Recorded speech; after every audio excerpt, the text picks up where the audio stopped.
नगर परिषद पाईप चोरी प्रकरण संशयाच्या भोवऱ्यात का? शिरूर नगर परिषदेचे मुख्य अधिकारी यांनी दिनांक 22 मे 2026 रोजी शिरूर पोलीस स्टेशन पाईप चोरीबाबत गुन्हा दाखल करण्यासाठी एक पत्र दिले। त्यावर आज 45 दिवस होऊन पण गुन्हा दाखल नाही।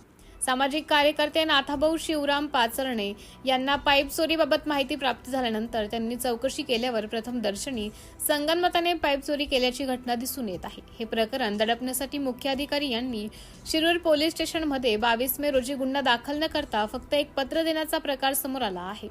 शिरूर नगर परिषदेचे पाईप चोरी का झाले, संगनमताने विकले याची चर्चा संपूर्ण नगर परिषदमध्ये रोज होत आहे। सर्व नगरसेवक, कर्मचारी तसेच अधिकारी, नगराध्यक्ष या सर्वांना हे पाईप चोरीचं प्रकरण माहिती आहे, पण यामधून एकही जण पुढे येत नाही।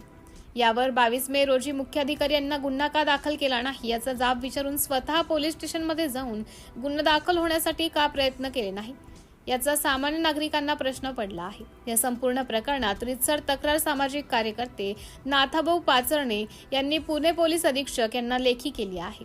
लवकरच या प्रकरणात गुन्हा दाखल होऊन यामधील मुख्य सूत्रधार कोण हे उघड होण्याची शक्यता निर्माण झाली आहे।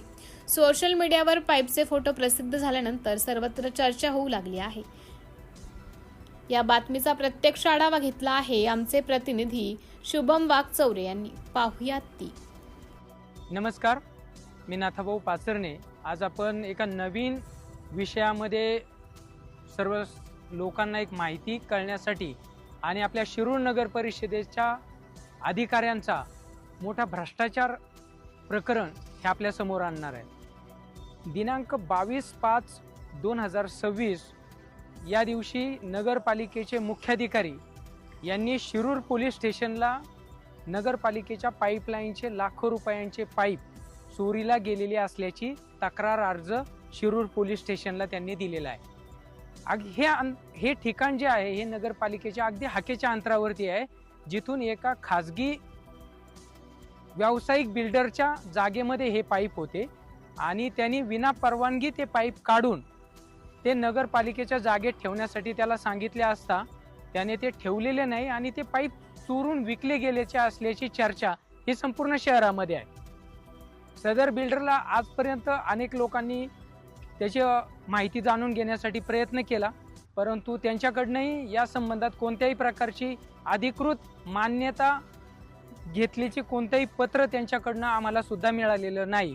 मग यामध्ये नगरपालिकेची परवानगी न घेता संबंधित बिल्डरने हे पाईप काढून विकले आहेत का, ही मोठी शंका आहे। आणि या सगळ्या प्रकरणामध्ये जर नगरपालिकेच्या हाकेच्या अंतरावर असणाऱ्या ठिकाणामध्ये हे पाईप काढले जातात, तिथून ते गायब केले जातात आणि याची केवळ तक्रार अर्ज शिरूर पोलीस स्टेशनला मुख्याधिकारी देतात आणि या घटनेला दिनांक 22/5/2026 पासून आज 45 दिवस उलटून गेलेले असताना सुद्धा शिरूर पोलीस स्टेशनचे PI हे गुन्हा का दाखल करत नाही?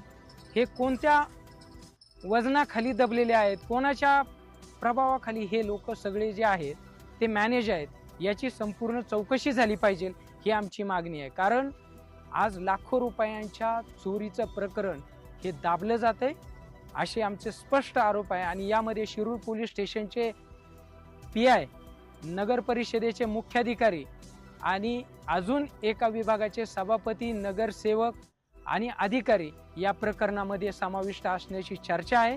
पुढच्या भागामध्ये आम्ही या संबंधित सगळ्या चोरी करणाऱ्या आणि चोरीस साथ देणाऱ्या आणि हे प्रकरण दडपण्याचा प्रयत्न करणाऱ्या सगळ्या लोकांची नावे पुढच्या याच्यामध्ये बातमीमध्ये आम्ही देणार आहोत आणि त्याबरोबर त्याचे पुरावेही आपल्या सर्वांसमोर सादर करणार आहोत।